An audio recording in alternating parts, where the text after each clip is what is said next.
저기 장학금으로 다녀왔었고, 한 번은 좀 돈을 조금씩 모아서 되게 싸게 한 인터넷 한 4달 동안 컴퓨터 앞에만 앉아서 싼 여행 티켓 끊어서 갔다 왔습니다. 아, 프로모션 티켓 같은 거? 네네. 뭐 1불에 어디 동남아 이런 그런 티켓? 네, 그런 거 사서 갔다 왔습니다.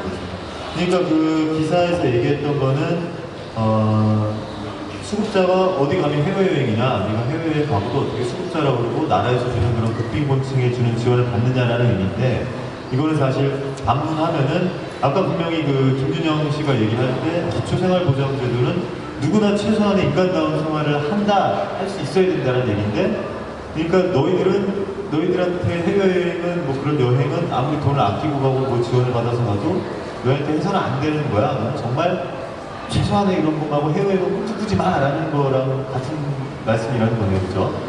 네, 사실 그 기초생활보장제가 궁금해서 찾아봤어요. 그래서 네네. 근데 거기 이제 건강하고 문화적인 삶을 누릴 수 있도록 하는 거라고 법률이 되어 있더라고요. 네네. 근데 제가 이번에 이 기사를 보면서 그 이제 수급자들이 네이버 카페 같은 게 있더라고요. 같이 모이는 거기서 봤는데 그걸 보고 이렇게 충격을 받으신 분들이 너무 많은 거예요. 그래서 그 기사를 보고 그날 밤에 복지사자가 뒤에서 쳐다보는 꿈을 꿨다 이런 얘기를 하셨던 분들이 있어요. 저승사자를 패러디하는 거죠? 복지사자는. 네. 그렇죠. 아이고 참 진짜 마음이 많이 불편했을 거라는 생각이 드는데, 옆에 계신 그 유진님도 해외여행 갔다 온 게 있다고 얘기 들었어요. 네. 저요? 네, 그때 이야기 좀 해주세요. 어땠는지. 네, 저도 해외여행 다녀왔어요. 수급자였을 때. 네. 지금은 수급자는 아니시고. 저 이제 수급자는 아니에요. 이제 네. 제가 혼자 알아서 혼자 벌어먹고 사는 사람인데. 네, 근데 네. 부양 능력이 없는 부양 의무자라고 배웠어요. 네, 이 참 사연이 길죠. 그래서 네. 해외여행 다녀온 것만 말씀드리면 제가 대학생 때 수급자였어요. 근데 아빠는 저희 아빠랑 둘밖에 없는데 아버지가 이제 시골에 계시고 저는 경기도로 올라와서 학교를 다닐 때였는데, 저가 대학교를 들어갈 때 꿈이 배낭여행을 가는 거였어요. 로망이죠, 다들. 농활이랑 배낭여행 가는 게 로망이었어요. 그 두 개를 하고 싶어서 대학을 좀 들어간 것도 있었어요. 네. 네. 그래서 수급자였는데 당연히 해외여행 갈 수 있죠. 그래서 저는 휴학을 했어요. 1년 동안. 그 배낭여행 가기, 배낭 짊어지고 갔는데 1년을 휴학해서 진짜 엄청 열심히 아르바이트를 했어요. 사실 근데 그 세금 신고가 안 되는 그런 아르바이트, 노점에서도 일을 해봤었고 막 하여튼 하루에 쓰리잡까지 해가면서 막 엄청 열심히 했어요. 근데 다 그게 소득 신고가 안 되는 것만 골라 하는 건 너무 무리여서 그 중에 하나만 소득 신고, 부정수기 방송되는 거예요. 아, 괜찮아요. 그러니까 좀 예전에 얘기긴 한데. 좀 짚고 넘어가면, 그게 왜 세금 신고를 안 하는 것만 했냐면은, 내가 어디 가서 알바를 해서 돈을 벌면은 그게 나는 그게 다른 목적을 위해서 돈을 버는 건데, 나도 죄송합니다. 나도 여행 한번 가보려고 이렇게, 나는 대학을 지금 배낭여행 한번 가보려고 대학 들어갔으니까 휴학을 하고 뭐 알바를 하면서 돈을 모으는 건데, 이게 속된 말로 걸리면 네, 그죠. 숙비가 깎인다는 거죠. 끝나니까. 진짜 끝나는 거예요, 그냥. 네. 아, 너 일할 줄 아네? 그러면 이렇게 네가 아빠 책임져, 이게 된다는 거죠. 그죠. 아, 오케이, 계속해주세요. 그래가지고 진짜 엄청 열심히 모았어요. 사람들이 왜 그렇게까지 하냐고만 그랬는데 저 너무 가고 싶어가지고 돈을 모아서 진짜 비행기표를 진짜 싼 걸 구해가지고 취소도 안 되는 그런 비행기표에서 그냥 버려야 되는 비행기표, 다른 날에 들어오고 싶으면 변경도 안 되고 그런 표를 정말 헐값에 사가지고 3개월 동안 갔다 오는데, 그 사이에 막 이렇게 위험할지도 모르니까 로밍을 해갔는데 막 한국에서 전화가 오는 거예요. 근데 되게 급한 전화인 줄 알고 갔더니 그 면사무소에서 전화가 와가지고 해외에 나가셨냐. 그래서 어떻게 하셨어요? 막 이랬죠. 전국 장수군, 이게 되게 시골인데 어떻게 알았나, 내가 해외에 나간 걸. 그래서 와 대단하다 하는데 그게 다 신고가 된다고 하더라고요. 출국 신고. 그래서 이 사람 수급자인데 지금 해외 나간다? 네네, 그거 감시하려고 막. 그래서 해외에 나온 걸 어떻게 해외에 나왔다고 해야지. 그래서 곧 들어갈 거라고. 아니라고 했어요. 아닌데요. 기다고 했어요 이미. 그 거리를 활보하면서 너무 좋아가지고 나왔다 그랬더니 아 이거 안 된다고, 빨리 들어오셔야 된다고 막. 안 된다 그랬어요? 당신 해외 나가면 안 됩니다. 아 언제 오냐고. 안 된다고는 안 했던 것 같아요. 네. 큰일 나니까 입조심을. 한번 많이 안 보니까 좀. 그래가지고 나중에 알고 보니까 이게 30일 이상 해외에 나오면 수급권 박탈이 되고 막 이런 위험이 있어가지고 그 면사무소 직원분이 이제 되게 시골에 살았네요. 내가 면사무소라고 하니까 네. 동사무소인데 그죠? 아니, 그래서 아 큰일 날 수도 있으니까 그래서 언니의 호적이래 그 주민등록을 옮겼었어요. 근데 아. 막 하여튼 그런 식으로 해가지고 막 받고 이거 너무 방송 나가는 거예요? 방송 나가고 지금 이게 하여튼 이제 다 걸려요. 다 걸리는데 근데 저희 라디오가 아시겠지만 광화문에 와야 되는 라디오잖아요. 그죠? 좀 복지부 관계자는 어디면? 장수군? 네, 하여튼 알겠습니다. 그러니까 그것도 딱 똑같은 거네요. 그 스타님과 같이 일단 최소한의 인간다운 생활의 그런 어떤 문화적인 것들, 내가 평소에 하고 싶었던 꿈들을 뭔가 그걸 목적을 가지고 또 별도의 노력을 해서 만든다면은 당신이 지금 받고 있는 그런 어떤 혜택들, 복지 제도들에서 다 나가라 이런 얘기인 거네요. 그래서 어쨌든 수급자는 네. 뭔가 되게 뭘 하면 안 가난하게 되는 살아야 된다는 그게 있나 봐요. 그래서 되게 치사하다. 내 돈 벌어갖고 내가 가는 건데도 네네. 그렇게 눈치를 보고 이렇게 가야 되나 막 이런 생각이 들었었어요. 이게 참 어렵네요. 이게 웃으면서 얘기하기 참 좀 그런 일인 것 같은데 두 분은 이제 제가 볼 때 이제 되게 좀 젊은 분들이잖아요. 보통 이제 우리가 수급자 하면은 뭐 항상 그 이미지 있잖아요. 그죠? 텔레비에 나오는 이미지. 대통령이 가끔 연말에 연탄 들고 어디 가면은 어디 계단 있는데 막 올라가가지고 진짜 이렇게 막 지하실 골반 같은데 문 열면 할머니 한 명이 이렇게 항상 이게 방 안에는 밥통이랑 뭐 텔레비밖에 없어요. 이불 쌓아놓고 이제 그런 이미지만 우리가 생각을 하게 되는데 제가 볼 때는 이제 두 분은 이제 그런 이미지랑 좀 거리가 있잖아요. 그죠? 그래서 좀 궁금한 게 이제 10대와 지금 20대신 걸로 알고 있는데 이제 10대 시절을 수급자로 보내시고 이제 스타님은 아직 학생이니까 수급자신 건데 10대, 20대의 어떤 수급자들의 삶이 좀 궁금해요. 타인의 시선들이라든가 어떤 언제가 좀 많이 힘들고 그래요. 얘기 좀 해주세요. 지금 가장 수급자구나, 내가 수급자구나 이런 걸 느낄 때가 바로 아까 여기 유진님이 얘기하셨던 것처럼 아르바이트를 할 때 이런 것 같아요. 특히 이제 10대 때는 이제 중고등학교 다니면서 친구들이랑 아르바이트 이렇게 간단한 거를 할 때가 많거든요. 근데 그 친구들은 갈 수 있는데 나는 이렇게 소득 신고가 될까봐 못 가는 거예요. 롯데리아 이런 거 말해도 되나요?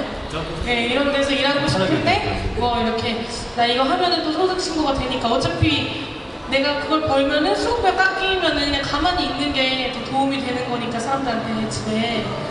그래서 안 가고 이럴 때가 있었죠. 그러니까 벌어서 수급에서 이제 탈락을 하게 되면 이제 그 수급비 말고 다른 제도들에서 좀 벗어나게 되는 거죠. 이를테면 주거라든가 의료라든가 이런 것들이.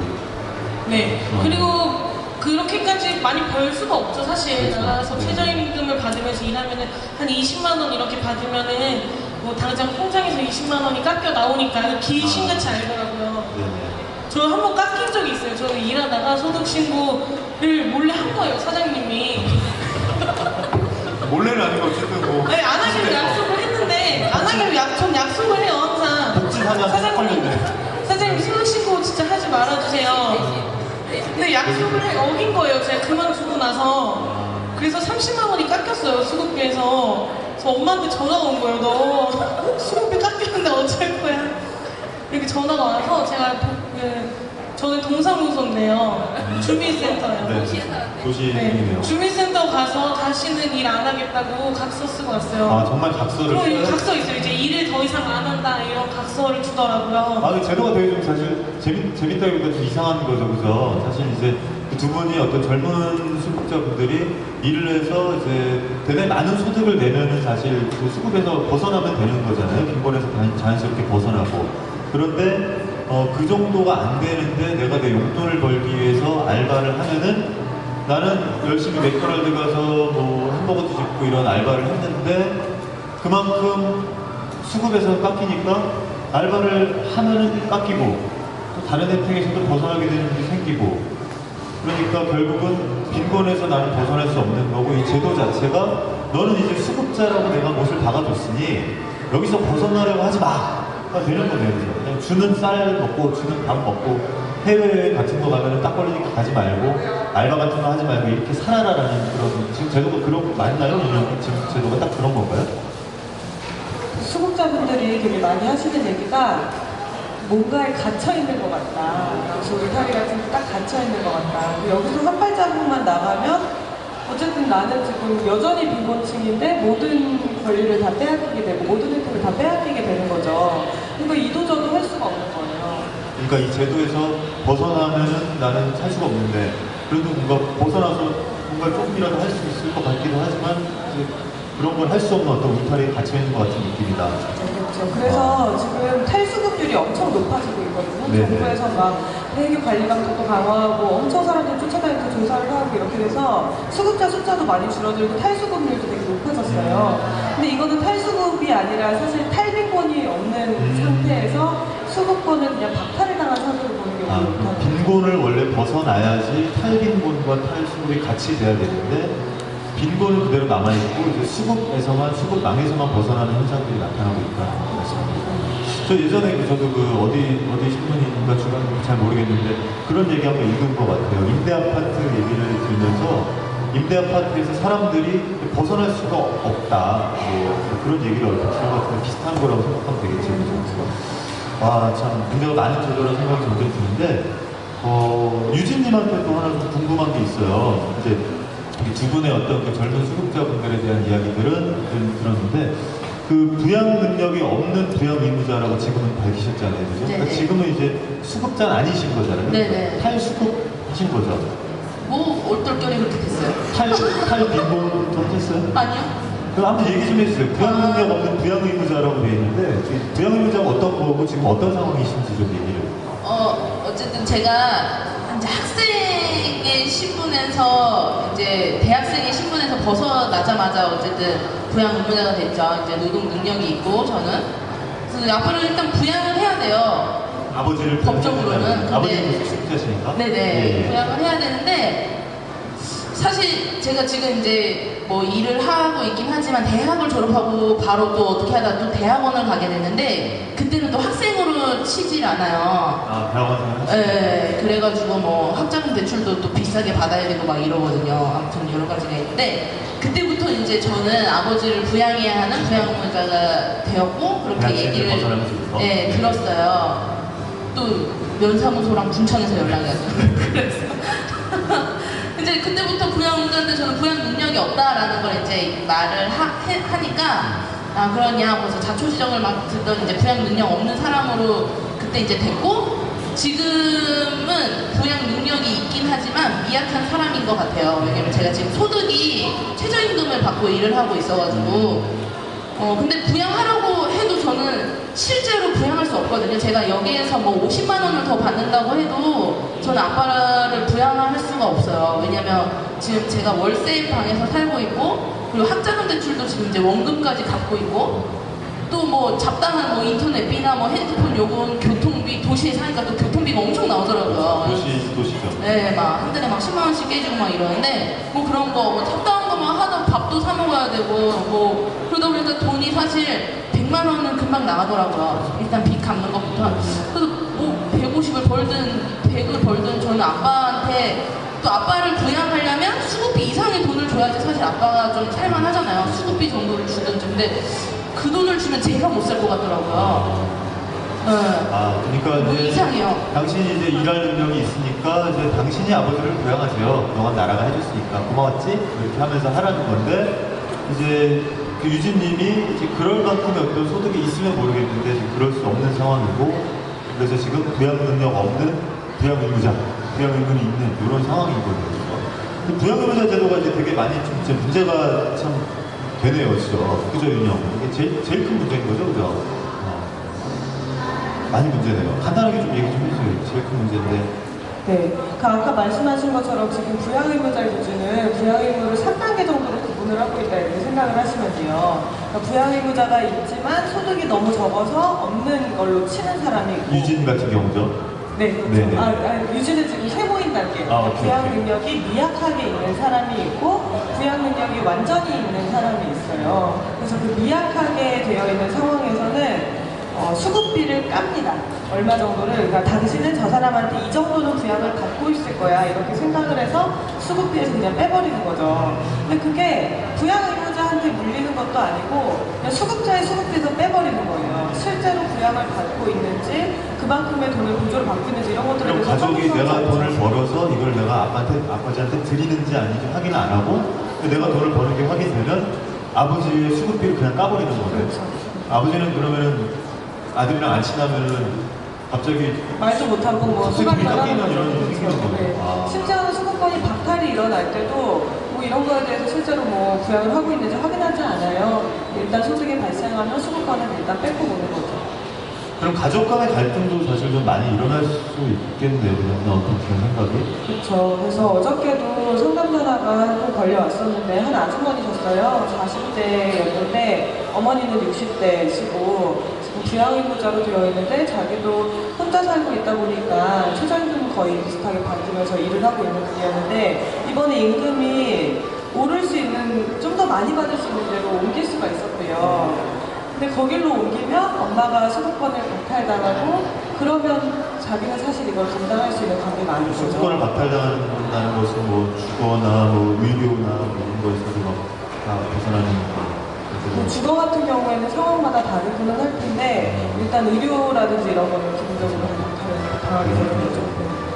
저 그분 같은 경우는 엄마랑 자기는 친하지도 않고 사실은 싸움도 되게 많이 하는데 자기의 이런 사적인 관계를 정부로부터 계속 감시당하거나 통제를 당해야 된다는 게 너무 억울하다라고 하면서 막 눈물을 흘리시더라고요. 그래서 굉장히 속이 상했었어요.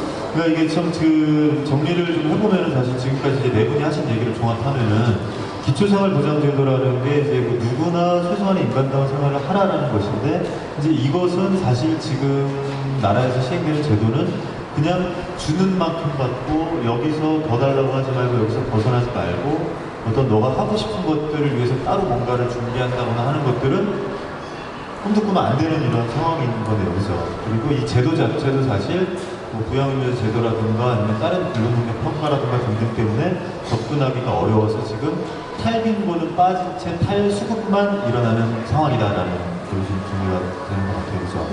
아, 많은 문제네요. 그 여기 지금 오늘 많은 분들이 좀 와 계신데 오늘 특별히 제가 얘기 듣기로 그 알라딘과 예스24에서 인터넷 서점에서 책 구매하시고 그 북콘서트 참여하신 분들이 좀 계시다고 들었어요. 그죠? 손 한번 들어주세요. 안 나와요. 저희 방송 안 됩니다. 카메라도 있어요. 손만, 정말 손만 드셨네요. 그죠? 예. 손만 드신 분들 제가 두 분 정도만 봤는데 두 분 포함해서 다른 분들도 괜찮아요. 그 지금 저희가 북콘서트라고 진행을 하면서 실제로 기초생활보장제도의 문제 이런 것들에 좀 얘기를 좀 나눴는데 궁금하신 게 좀 있으실 것 같아요. 궁금하신 거 있으면 네 분 중 누구에게라도 자유롭게 좀 질문하는 시간을 좀 가져볼게요. 궁금하신 거 있으신 분? 손 드실 수 있는 분들은 손을 들고 네, 말하실 수 있는 분들 말을 하시면 되겠습니다. 네, 다 같이 한번 손 한번 들어볼래요? 일단 연습 삼아서 손 한번 들어볼게요. 자, 그러면서 자, 연습입니다. 네, 이 앞에 계신 분 손 드셨네. 네. 질문 하나 해주세요. 네. 네, 선생님이요. 어디 알라딘에서 사셨어요? 아니면 예스24에서 사셨어요? 네, 선생님 앞에 계신 네, 손 드시면 돼요. 네, 마이크 그냥 쭉 빼시면 됩니다. 저희가 그 지난번에 시험 방송을 하고 오늘 2회째 방송인데 방송이 퀄리티가 정말 대단히 높아진 것 같아요. 그렇죠? 지난번에는 막 정말 한번 꼭 찾아서 보세요. 이 방송도. 네, 질문해 주세요. 선생님. 간단한 소개하고 부탁드릴게요. 예, 저 올해쯤에 실직을 하게 돼가지고 저 어머니랑 이제 있었거든요. 근데 어머니는 지금 일하시다 좀 다치셨어요. 콘서트 얘기를 들었을 때 정말 그 생각도 나고 해가지고 참여했습니다. 저나 저희 어머니 같은 경우는 다 일할 능력이 되시고 좀 계시면은 이제 어머니 다시 일하시고 저도 다시 일을 하게 돼요. 근데 만약에 어머니가 갑자기 일을 못 하시게 되거나 제가 일을 못 하시게 될 경우에 부양 문제가 있으면 굉장히 많이 피해를 받을 것 같아가지고 어떻게 그 정보를 얻을까 해가지고 한번 들어왔습니다. 따로 질문하고 싶은 건 아직 없습니다. 박수 한번 주세요. 환영합니다. 환영하고 죄송합니다 읽으시고 이제 또 많은 공감이 있으셨을 것 같은데 그 저희가 이제 지금 여기 공식적으로 방송을 하는 방음내 와라 이 방송팀이 여기 한층 아래에 있는 장애등급제 부양의무제 폐지를 위한 농성을 지금 하고 있어요. 오늘까지 806일째 농성하고 있는데 어떻게 할지 고민되실 때 찾아주셔서 같이 농성도 해주시고 힘을 모아주시면은 이 제도가 좀 빨리 좀 없어지고 좀 잘 되지 않을까 하는 생각을 좀 해봅니다. 다른 분 좀 질문이나 의견이나 있으시면 좀 해주세요. 자유롭게. 손 드신 거예요 지금? 네. 몰랐어요. 네, 저는 이렇게 그냥 도우미분인 줄 알았습니다. 네, 말씀해 주세요. 네, 저 궁금한 게 있어요, 사실은. 왜 이게 사람들이 빈곤층이 이렇게 수급 받는 걸 공격하는 이유가 저는 사실은 자기가 일하는 게 너무 힘들어서인 것 같아요. 근데 이제 사람들이 자기가 일하기 힘든 거는 또 다른 구조의 문제가 있는 거고, 빈곤층이 인간답게 살 수 있을 때 이제 다 같이 올라간다라는 생각을 저는 좀 가지고 있는데, 항상 이 수급비라는 건 최저 생계비라는 거고, 최저 임금 어쨌든 그것보다는 항상 낮게 책정돼야만 한다라고 이제 얘기하잖아요. 그리고 거기에 대한 또 저임금 노동 하시는 분들의 저항이 너무 거센데, 막 이런 것들에 대해서는 어떻게 대응하고 어떻게 그 사람들한테 설득할 수 있을지. 사실은 그 사람들이 또 가장 위험하게 처할 수 있는 거잖아요. 사실은 저임금 노동을 하시는 분들이 사실은 언젠가는 어떤 불의의 사고로 수급자가 될 확률이 높고, 또 거기에 언제든 접근할 수 있어야 되는데, 그런 게 이제 자꾸 화살표가 자꾸 이렇게 아래로 오는 것들이 너무 안타깝고, 이런 것들을 우리는 어떻게 그 사람들을 설득할 수 있을까. 이렇게 힘들게 노동하시는 분들, 또 해외여행 꼭 못 구는 노동자들, 이런 사람들이, 수급자들이 해외여행 하는 거를 막 그렇게 공격하는 것도 그렇게 참 안타까운데, 그게 좀 산만한데 대충 아시죠? 질문을 하실 거예요? 지금 그냥 얘기하실 거예요? 네, 그분들은 왜 우리 편을 들어야 되는 사람이 왜 이렇게 아래쪽으로 화살표를 할까, 이런. 안타깝다는 말씀이시죠? 네, 그리고 사람들이 좀 공격 방향을 위로하려면 어떻게 될까 그래서. 네. 저희 방송 작가님이신데 제가 저한테 계속 짧게 하라고 신호를 주고 자기가 질문을 제일 길게 하고 계세요. 아니, 답변을 좀 주실 분이 있으면 좀 답변을 해주세요. 네. 네, 사실 저는 그런 거를 좀 얘기를 하고 싶어서 이 책에 그런 내용이 되게 듣고 싶었던 게 있었거든요. 그러니까 지금 굉장히 좀 악순환 같은 건데, 복지제도의 총량이 너무 작다 보니까 이 혜택을 보는 사람도 적고, 그리고 또 자기가 살기는 너무 힘든데 어떤 사람 상대적으로 좀 편하게 사는 것 같은데, 심지어 그게 자신의 노력에 의한 것도 아니라고 하면은 저 사람에 대한 불인정이 훨씬 커지는 거죠. 근데 정말 복지제도 안에서만 보더라도 권력형 비리를 저지르는 사람들이라든지, 아니면 거대한 탈세자들이 얼마나 많습니까? 근데 이런 큰 도둑놈에 대해서는 침묵하는 사회가 그렇지 않은 사람들에게 훨씬 더 비난의 화살을 많이 보낸다는 거죠. 말씀하신 것처럼 송파 세모녀 사건이 일어났을 때 굉장히 눈물을 흘리는 사람들이 많이 있었는데, 어떤 수급자가 수급 탈락계 붕괴해서 동사무소에 술이 취해서 와서 40대 남성이 어떻게 해코지를 했다, 이런 게 나오면은 저런 놈들은 어떻게 해야 된다는 또 이런 분노로 가득 차는 게 또 한편의 현실이거든요. 듣고 보니까 딱 그러네요, 정말. 복지 총량이 작고, 또 여기서 이제 최소한의 인간다운 생활을 못하는, 하라고 있는 수급자인데 그분들도 못하고, 이 이외에도 많은 노동자나 많은 분들이, 국민 계층이 최소한의 인간다운 생활을 못하고 있는 거죠. 아까 말씀하신 것처럼 절대빈곤층이 700만이라고 하는데, 이분들이 다 그런 재원이 들어있는 게 아니기 때문에, 참, 많이 먹먹하네요. 책을 꼭 읽어봐야겠다는 생각을 좀 합니다. 그런 거를 정부에서 활용도 또 많이 하는 것 같아요. 네. 그래서 이거를 좀 이런 사회적인 갈등을 해결을 하라고 원래 정치라든지 이런 게 있는 건데, 오히려 좀 부추기는 거죠. 갈등을 부추기는 거죠. 네. 왜냐면 가장 공격하기 쉽고, 그쵸. 공격을 받더라도 집단적으로 저항을 하기 어려운 사람들이니까. 나쁜 거네요, 되게 그러면. 그런 기사가 되고. 국회의원 누구라고요, 새누리당? 김현수 의원이요? 김현숙 의원이라고. 나쁜 사람이에요. 김현수 의원 나쁜 사람입니다. 방송에 꼭 얘기하고 싶네요. 저희 이제 좀 마칠 시간이 거의 다 됐는데, 혹시 오늘 객석에 계신 분들 중에서 궁금하신 거 꼭 얘기하고 싶은 분 계세요? 오늘 한 150명 정도가 와주시네요. 한번 소리 한번 질러주세요. 얼마나 많은 분들이 오시면 박수 한번 좀 줘보세요.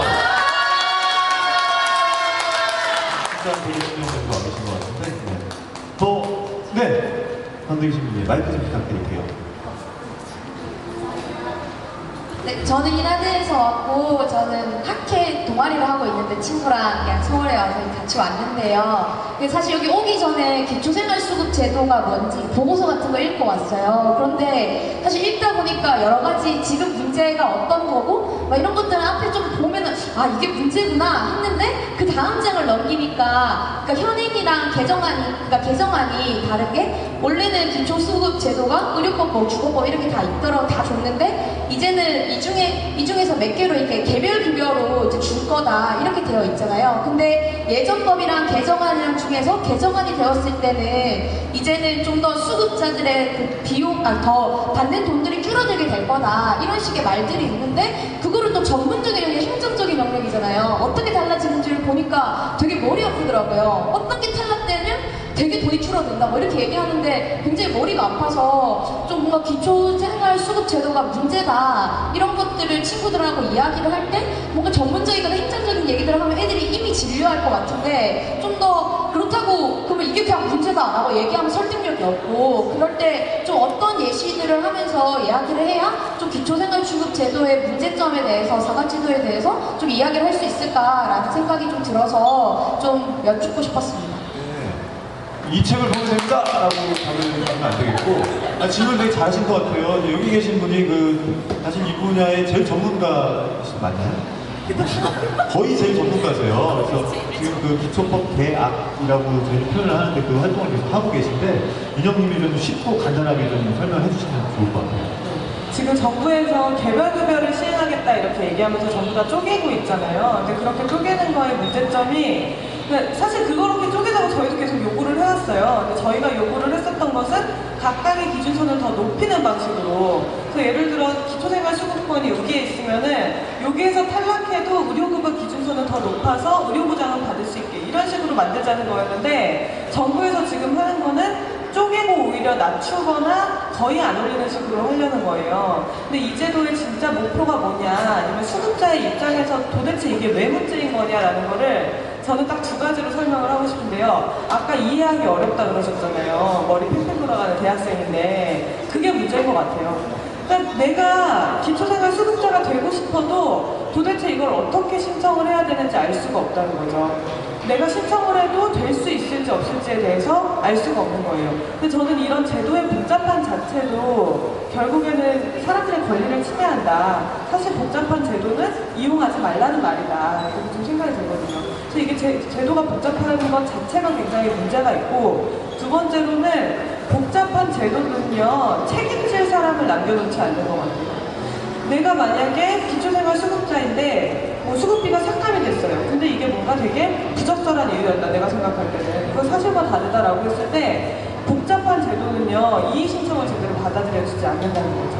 그럼 나는 책임이 없고 저 사람이 결정한 것이다. 뭐 저 사람이 결정한 것이다. 이렇게 계속 핑퐁을 당한다는 거예요. 그래서 아래에 저희 농성장에 보면 박진영 씨, 고 박진영 씨라고 작년 여름에 돌아가신 분이 계십니다. 이분이 장애등급 하락 때문에 수급권 박탈이 염려가 돼서 동사무소에도 가보고 또 등급심사라는 연구공단에도 가보고 시청에도 가보고 했는데 어디서도 이분의 문제를 해결해 주지는 않았어요. 전부 다 우리 부처 일이 아닙니다라고 얘기를 했다는 거죠. 그것 때문에 돌아가시게 된 분이 좀 계세요. 좀 이분의 이야기만 생각을 해보더라도 이렇게 부처가 달라지는 거에 대해서 좀 긴장을 해야 되는 게 아닐까 싶어요. 답변이 좀 되셨어요? 정말이요? 끝나고 좀 더 물어보셔도 좋을 것 같고 같이 여기 앉아서 얘기해도 좋을 것 같아요. 오늘 이제 저희가 콘서트를 하면서 이제 전반적으로 이제 기초생활 보장제도의 문제에 대해서 그리고 최소한의 인간다운 삶이 뭔가 여행도 못 가고 그냥 방구석에서 주는 밥이나 먹어야 되는 건가 이런 얘기들을 좀 했습니다. 광화문에 와라 오늘 두 번째 방송이었는데 오늘 이렇게 이야기 전문으로 와주신 분들 간단하게 좀 한마디씩 좀 듣고 좀 정리를 할까 합니다. 유진님부터 마지막으로 못한 이야기 있으면 길게 해도 되니까. 당황스럽네요. 또 여기서부터 시작하니까. 그래요? 네. 그러면 윤정부터 하세요. 아니 할게요.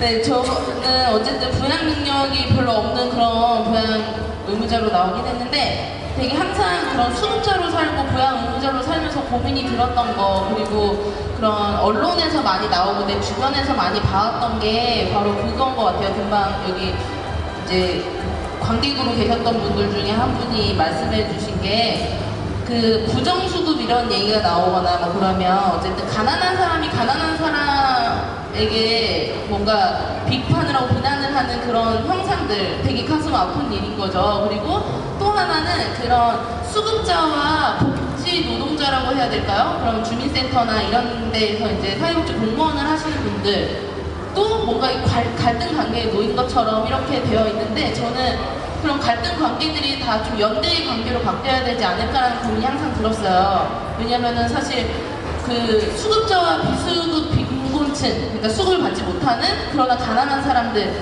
그 사이에서도 갈등의 관계가 아니라 오히려 그 적은 뭔가 복지제도를 이상하게 만들어 놓고 이상하게 운영하는 그런 국가나 정부에 저는 책임이 있다고 보는데 자꾸 이 둘의 관계를 오히려 강조하면서 서로 막 뭐라고 하게 헐뜯게 만들어버리고 책임을 묻게 만들어버리는 그런 관계 그리고 복지 노동자, 그러니까 사회복지 공무원이나 뭐 복지관에서 일하는 분들도 어떻게 보면 그 사람들이 제도를 만든 건 아니잖아요. 어떻게 보면. 그러니까 정부에서 만들어놓은 제도를 운영하는데 그 최전선에서 복지 수급을 받는 그 당사자분들을 직접적으로 만나는 건데 저는 그 복지 노동자들 뒤에는 오히려 되게 큰 정부 또 우리의 적은 그 복지 노동자들이 아니라 그 뒤에 있는 그 국가 정부인 것 같아요. 근데 자꾸 우리가 막 어디 가서 하소연할 때는 또 주민센터밖에 없으니까 계속 그렇게 하다 보면 뭔가 우리 둘의 관계가 또 적대적인 관계가 되는 것 같지만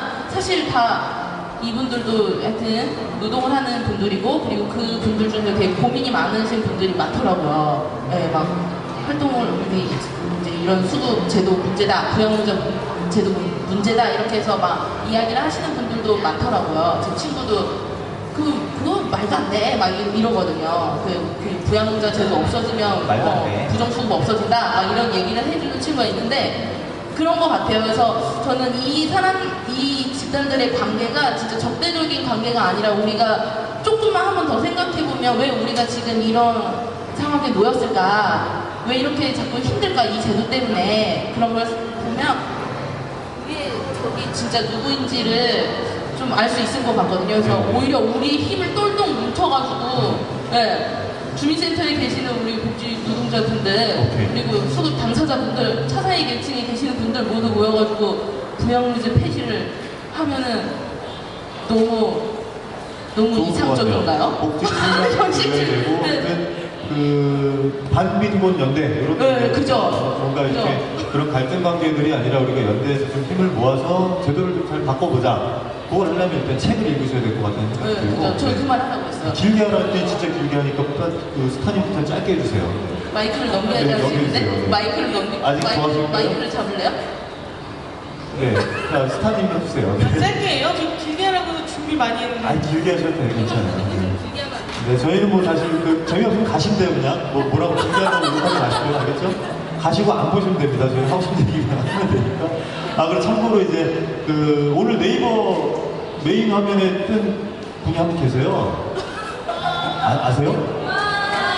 되게 유명 가수분이 한 분 계신데 이따가 그 얘기 들으시면서 찾아보세요. 이렇게 에몽이라는 분이 계신데 오늘 저희 특집 방송 콘서트에 이제 마치고 공연을 같이 해주신다고 하니까 네, 특집이라고 했죠. 네. 길더라도 뭐 가지 마세요. 안 되겠다. 오늘은 가시면 안 되겠다. 짧게 하세요. 네, 얘기하십시오. 네, 저는 최근에 가장 생각 많이 하고 있는 게 그런 수치심을 일으키는 복지에 대해서 고민이 많습니다. 제가 책을 읽진 않았는데 사실 죄송합니다. 죄송합니다. 책에 보면은 이런 말이 있다고 해요. 그 정부의 공적인 제도를 활용하는 것을 개인적인 시혜와 똑같이 느끼게 하는 것은 정치의 실패다. 라고 인용한 비마이너 기사를 봤습니다. 제가 정말 좋아하는 언론인데요. YTN 그 기사가 나가고 나서 반박 보도 같은 걸 내준 정말 하나밖에 없는 언론이어서 제가 정말 좋아하고 있어요. 어떤 언론 이름이 뭐예요? 비마이너요. 비마이너? 네, 알겠습니다. 네, 그래서 제가 그 수급자 카페에서 그런 글을 봤어요. 그 YTN 기사에 대한 댓글에 어떤 수급 당사자인데 내가 구걸하는 거지한테 돈을 줬는데 그 거지가 나랑 똑같은 음식 먹으러 비싼 식당에 가면 기분이 좋냐? 당연히 안 좋은 거 아니냐? 그 당연한 거다. 그러니까 우리는 그런 사람들이 기분 나쁘지 않게 더 조심히 살아야 된다. 이런 글을 쓴 수국 당사자가 있더라고요. 저는 그 글을 봤을 때 정말 드는 기분이 되게 오묘했는데